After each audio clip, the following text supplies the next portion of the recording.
Teta bimeze bite se? Bimeze neza. Bimeze fresh. Ufite anniversaire tariki ryari? Ejo.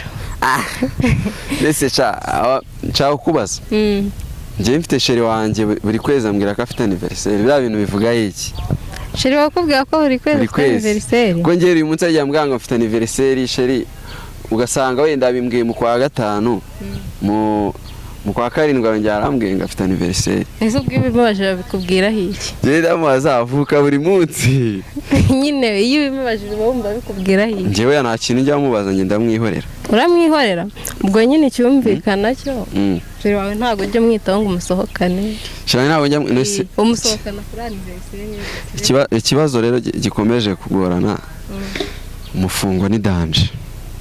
Fungo ni danje kandi twebwe abahungu ntabwo twe gukunda bebe bihagaze tu tubwire nk'umusana aje kugutereta nta mufungo akubwira ati ndagukunda pe ariko amafaranga acyari kuyahiga ku kwezi bamemba 30 wamubwira ngo iki bamubwira ngo iki bwa ni courage mu kazi kawe banzu yashaka